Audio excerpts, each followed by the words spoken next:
Kayo'y nakikinig sa Patok dito sa DZAR 1026 Sunshine Radio. Sa DZAR 1026 Sunshine Radio. Yan, magandang hapon mga ka-partners. Today is Tuesday, June 3, 2025. Binabati ko po kayo na magandang araw. Naway, nasa magandang kalagayan kayo, nasan man kayong lupalop ng bansa. Ayan, mayong hapon sa atong mga tagapaminaw ng mga Bisaya. Ayan, nainbag nga malem. Maupay na kulop. Mayap agat panapon. Buenas tardes, mi amigos y mi amigas. Yan, good afternoon sa inyong lahat. Muli, saan man kayong bahagi ng mundo, wini-welcome namin kayo. Dito sa paboritong tambayan ng mga nagnenegosyo at kanilang mga kasosyo, dito lang sa Patok, may oportunidad sa bawat katok. Kung nais nyo kaming katok, maaari po lamang tumawag sa numerong 8836-3875 o sa 8801-9836. Maaari nyo rin kaming i-text sa 0927-540-2241. O di kaya ay mag-iwan ng comment, magpa-shoutout sa ating Facebook at YouTube live stream sa DZAR 1026 at sa Patok sa DZAR. Ayan, ako po si ka-partner Cha. Ako naman si ka-partner Chiclet. Ayan, ka-partner Chiclet, ano naman ang pag-uusapan natin ngayong hapon? Excited ka na ba? Yes, excited na ako, ka-partner Cha. Alam niyo ba mga kapatok na minsan ang tagumpay ay nagsisimula lang sa isang simpleng ideya tulad ng isang light bulb moments, di ba? So, yung mga bagay na araw-araw nating nakikita tulad ng isang simpleng gulay, pero kapag meron kang vision, kaya mo tong gawing bida. Ngayong hapon, makikilala natin ng isang negosyanteng Pinoy na literal na ginawang hari ang kangkong. Ayan, 6 na taon na niyang pinapatakbo ang isang brand na nagsimula lang sa isang restaurant experience sa Cebu. At ngayon, kilala na hindi lang sa lasa kundi dahil sa puso ng kanyang negosyo. Hindi lang masarap ang produkto na ito, mga ka-partner, dahil may malasakit din ito dahil sa likod ng brand na ito ay nagdo-donate din sila. Mayroon din silang mga advocacy, mga ka-partners. Nagdo-donate sila. Yung mga stems ng kangkong, dinodonate nila sa Malabon Zoo bilang pagkain ng mga hayop. Ayan, ka-partner Cha, atin na ipakilala ang ating unang panahuin. Yeah, let's give a warm patok welcome to our founder of the Kangkong King. Walang iba kundi si Mr. Frank Anthony Gao. Ayan, welcome po. Good afternoon po, Ma'am Cha, Ma'am Chi. Good afternoon po. Thank you for giving us the chance para makapag-share ng experiences namin dito sa DZAR. Ayun po. So, sir, you have all the floor to thank or to shout out sino man po yung nasa likod po ng inyong tagumpay. Number 1 sa likod ng tagumpay, syempre lahat ng mga customers namin na patuloy na nagsusuporta sa aming brand. Of course, number 2, yun mga tao namin na nagtutulong-tulong sa company from marketing to the commissary, to the office, to the merchandisers, sa mga kiosk namin. So, without the effort of each and every one of them, hindi rin kami makakarating dito. That's true. Maraming salamat sa mga taga-suporta ng Kangkong King. Ayan, ka-partner Frank, maaari mo bang ipakilala sa amin kung sino ba si Frank Anthony Gao? Ka-partner, ever since bata ako, mahilig na talaga ako mag-snack. So, isa ito sa nagbigay ng idea para one day maka-invento rin tayo ng snack. Pero galing lang to sa isang ideya na kumain po ako sa isang restaurant at nag-order po ako ng crispy kangkong. Yun po, eureka light bulb moment ako na, ba't hindi ko to lagyan ng flavor at i-share sa tao? Kasi, as we all know, yung kangkong, hindi naman siya ganun kakakilala. Kilala siya kaso wala pong gaanong nabili or hindi po siya gano'n napapansin. Kilala siya sa sinigang. Sinigang or adobong kangkong. Yun mga side dishes lang. Pero wala po tayong main dish na nagsasabi na itong kangkong, sobrang sikat rin kasi ito sa mga ibang bansa Sa China, sa Hong Kong, sa Singapore. It is very widely used. Unlike here in the Philippines, wala po tayong mga putahe na gamit ito. Konti lang kung meron. Konti lang.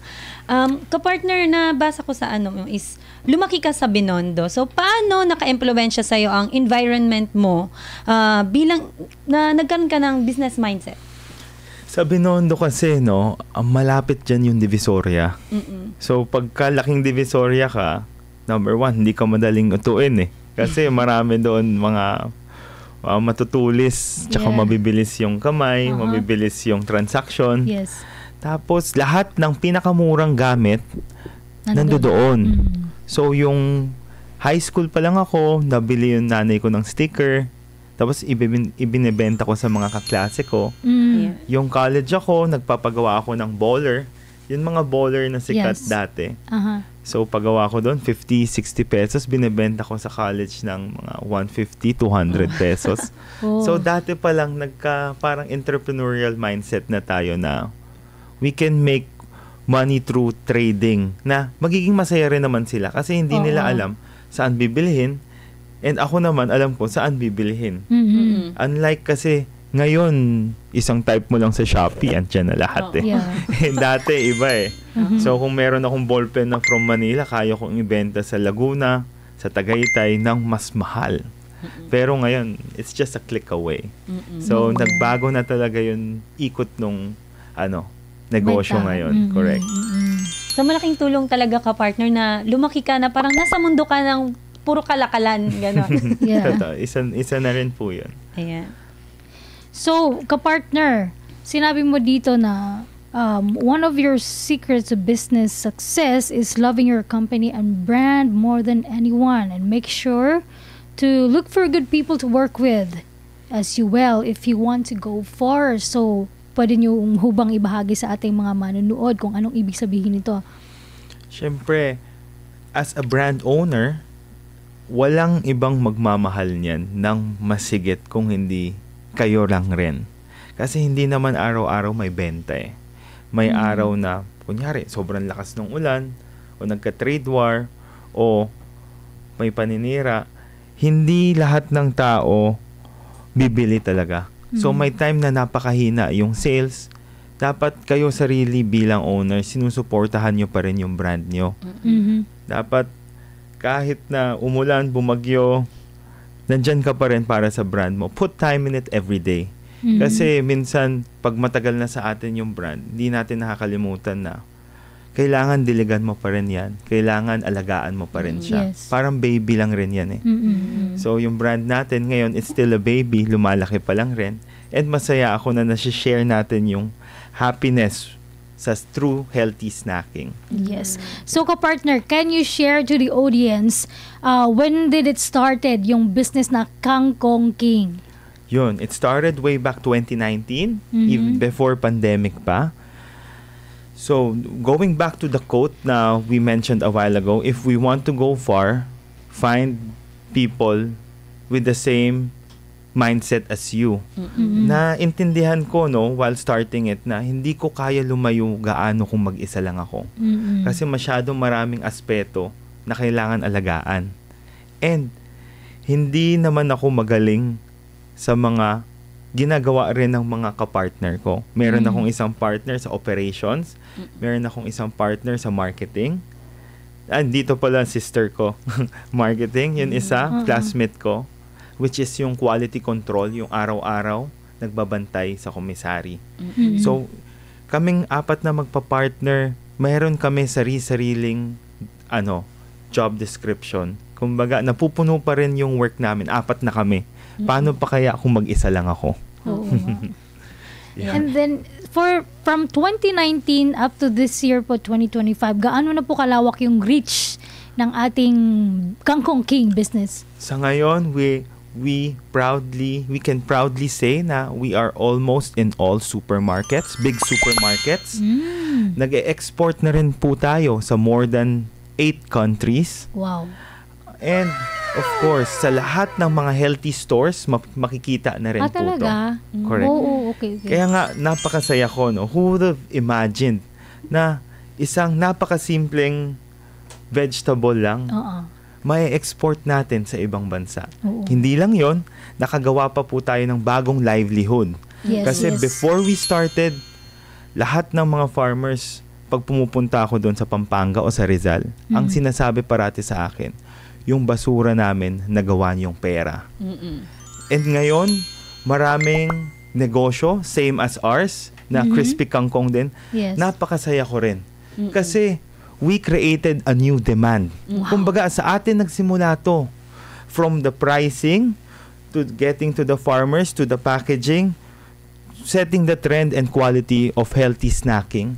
So, tayo yun nag-encourage sa ibang mga Filipino din na something so simple, marami pang gulay dyan. Yes. Onion, lettuce, malunggay. Something so simple, kaya natin ipagyabang, kaya natin ibenta sa ibang bansa. Ayan, ka-partner Chiclet, may bago na naman akong enlightenment and natutunan ngayon kay ka-partner Frank. Kasi, di ba usually sinasabi yung crab mentality, hindi ko nakita kay ka-partner yon. Mas natuwa siya Instead, natuwa siya. Natuwa. Nadagdagan yung nila sa industriya nila. Alam mo, natuwa ako doon sa sinabi niyo po, Sir Frank, na natuwa ka na Sobra. mas lumaki sinimulan mo, tapos after na sinimulan mo, may mga sumunod na mas naipakita natin sa buong mundo yung ang ating kapasidad as Filipinos na maging talaga Innovative. innovative exporter sa buong mundo with our very own kangkong, di ba? Yes, ka-partner, di ba, as you have mentioned, nag-start ito ng 2019. Alam naman natin na nung 2019, sumunod nun as yung isang pinakamalaking pagsubok talaga, hindi lang sa Pilipinas, kundi sa buong mundo. So, paano mo ito nalagpasan, ka-partner? Yun lang, we continued to love our product. Yung 2019, nagsimula kami. Napakahirap nun kasi yung 2020 ng March, we had to close down yung mga stall namin.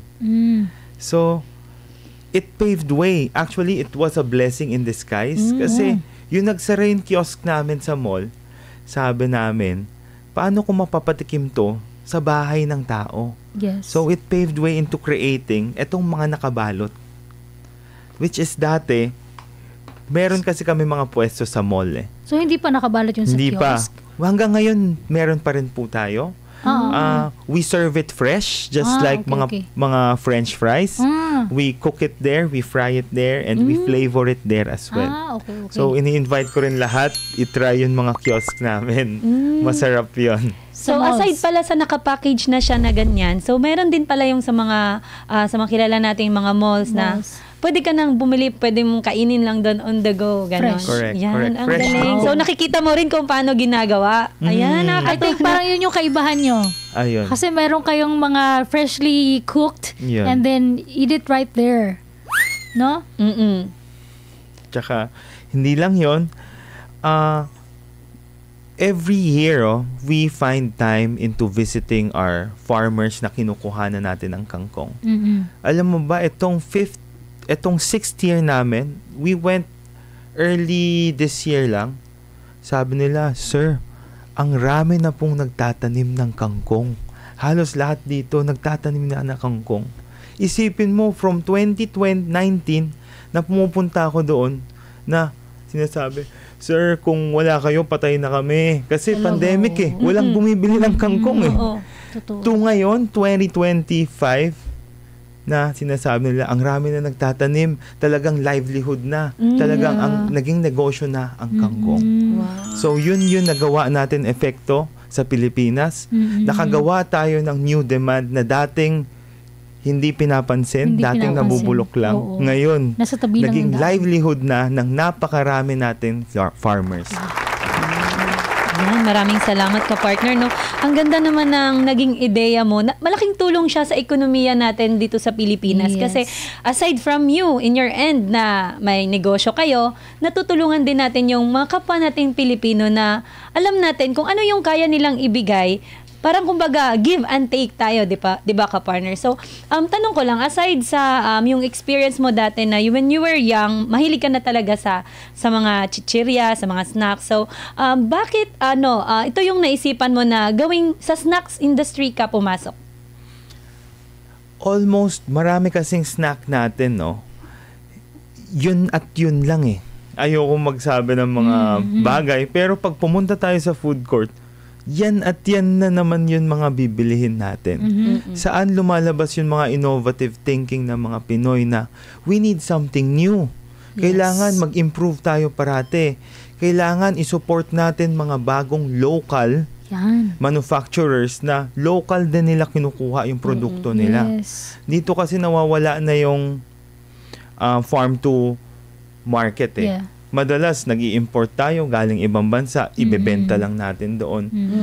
Kaya sadly, yung rice natin, panay imported, mga grocery, lahat imported.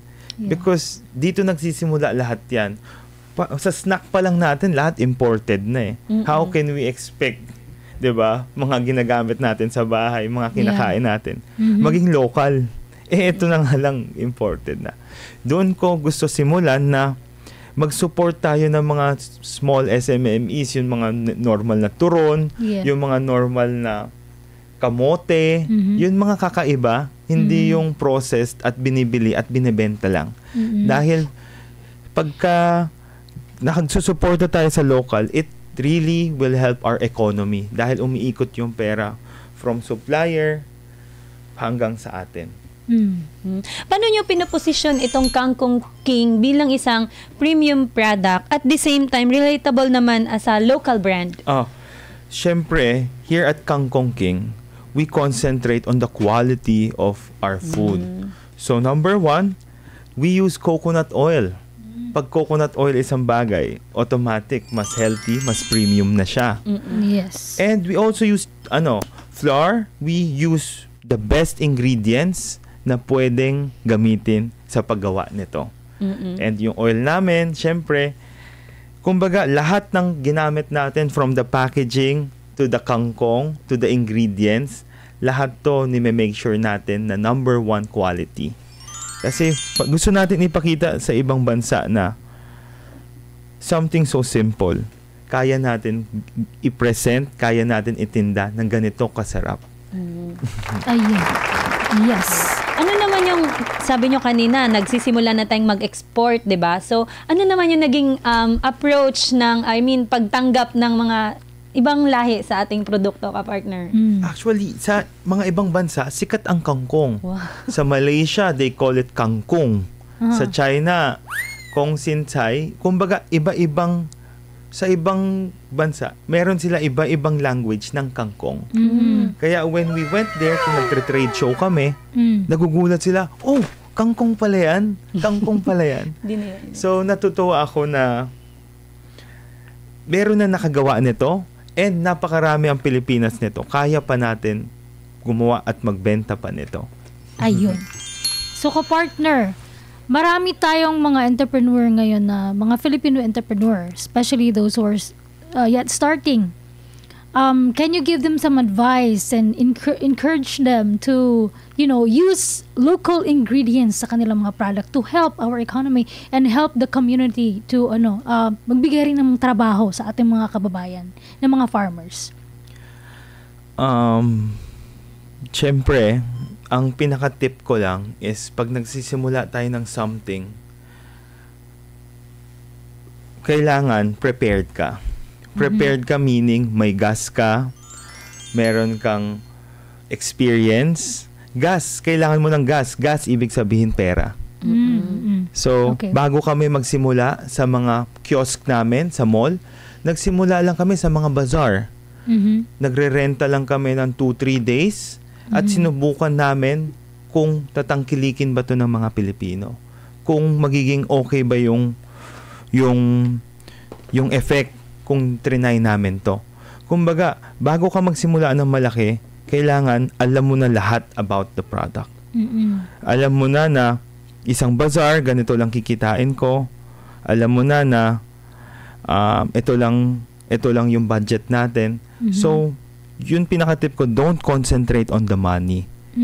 Basta pinalaki mo yung brand mo, the money would follow.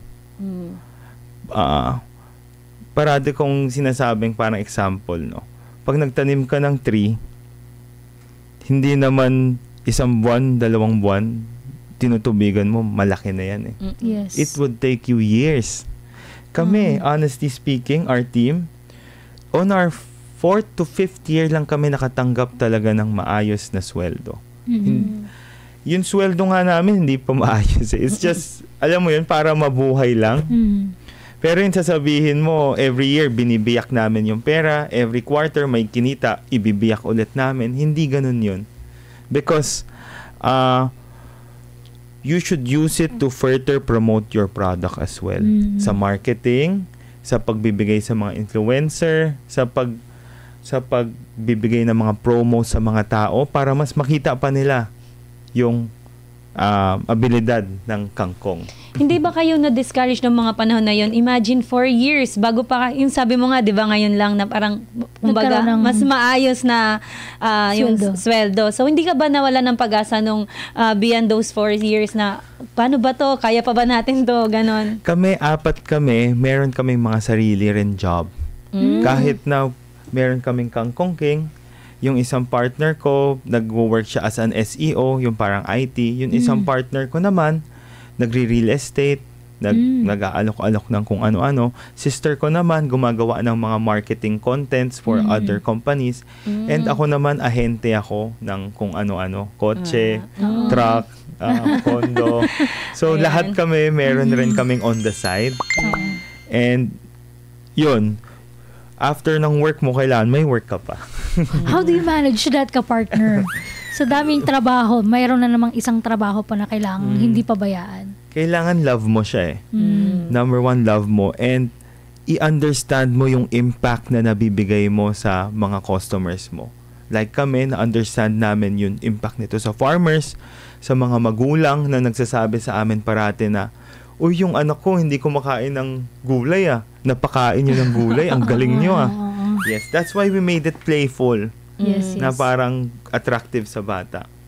Yun mga ways na keeps us going na ang rami pa namin bata matuturuan kumain ng gulay. Ang rami pa namin mapapasayang mami. Ang rami pa namin mapapasayang farmers. Hindi lang yun mga zoo na dinodonatan natin. Pag hindi kami nakadonate ng ilan araw lang, sir, saan kailangan na namin yung kangkong? Ang raming pakain ito sa mga turtle, sa mga deer, sa mga rabbit, sa mga amphibian, mga lizard. So, ang rami talagang use nitong kangkong. Yes. Ang ganda ng concept nitong Kangkong King, ka-partner. So, punta naman tayo sa presyo nitong Kangkong King. Baka hindi naman namin afford yan, ka-partner. Mari mo bang i-share sa ating mga ka-partners at sa amin kung magkano ba ito? May mga promos ba tayo? At saan ito makikita? Good news mga ka-partner. Next week, magkakaroon kami ng event sa MAFBEX, Manila Food and Beverage. Dito sa World Trade Center, magkakaroon kami ng napakaraming promo doon and discounts. Magbibigay rin kami ng freebie pag pumunta kayo doon. And syempre, makikita nyo rin ako. We sell the packed ones for 149 pesos lang po isa. And yung salted egg natin, which is the premium flavor, ng 179. Pero masasabi ko, kung natikman nyo to, babalik-balikan ninyo. Matitikman ba namin Ay, yun? nako. Of course.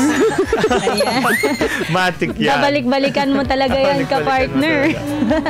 Ayan. So, ka-partner, yun, aside sa makikita namin kayo sa expo, saan ba mabibili ito para may idea na rin yung mga ka-partners natin dyan? Please go to our Facebook page, which is kangkongking.com, Kangkong King.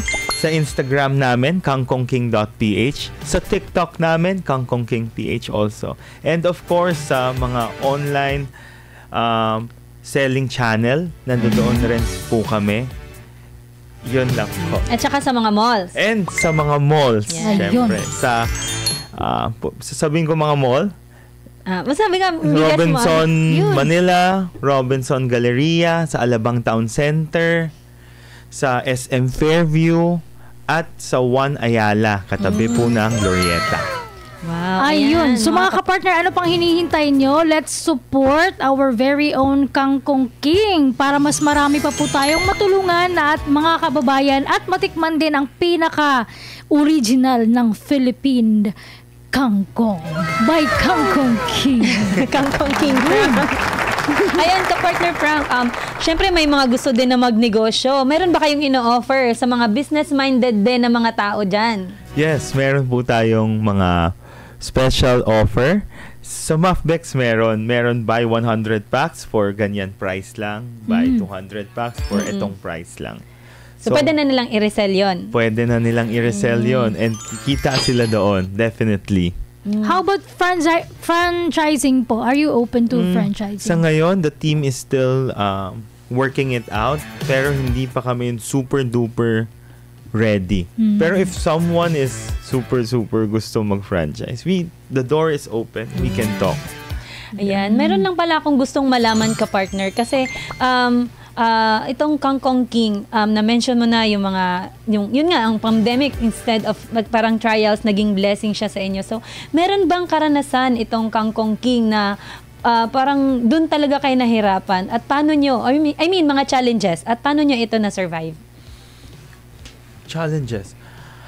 Yun nag-pandemic, kakabukas lang namin ng 2 store. Wala akong mabigay na work sa tao.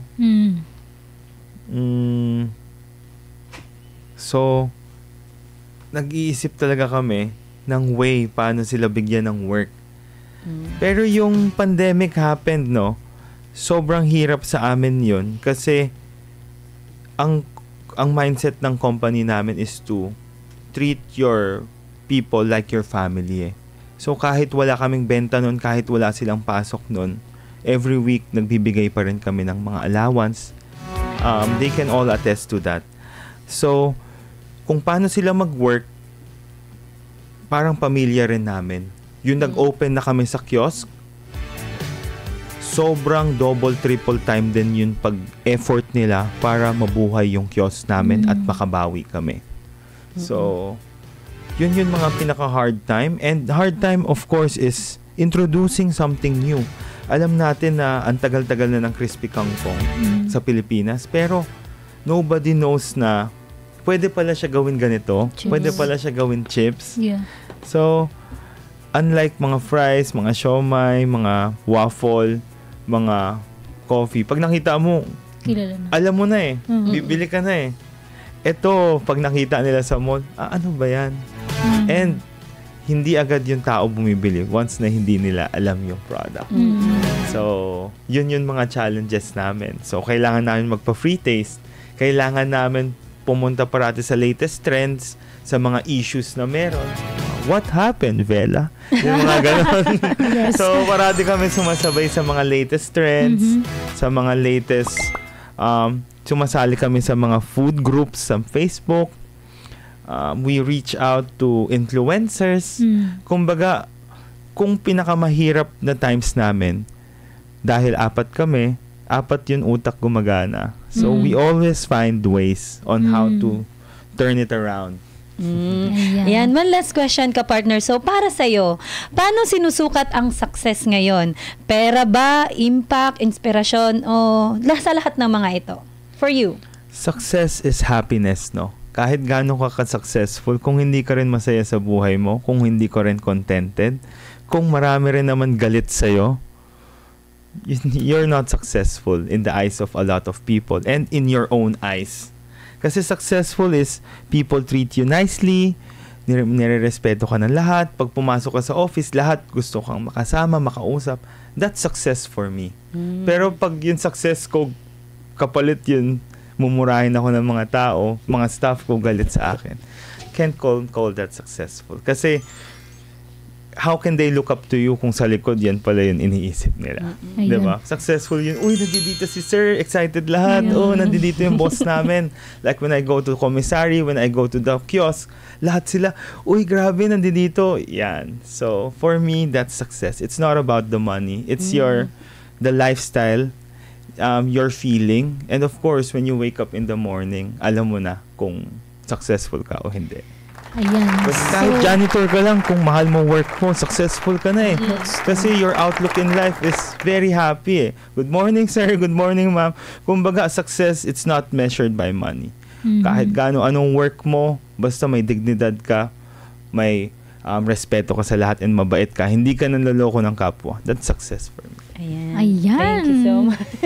Napakaganda ng ating kwentuhan ngayong hapon. At it's our guest has a big heart, I nakita ko po yung puso ninyo sa inyong ginagawa at sa inyong mga katrabaho. So, namo po inyong tularan si Sir Frank at pagpapalain panglalo ang Kangkong King in the near future. At yan lang po muna. At sa susunod na episode, magkita-kita po tayo. Magbabalik po ang programang Patok. May oportunidad sa bawat katok. Huwag bibitiw, magbabalik ang Patok sa DZAR 1026 Sunshine Radio.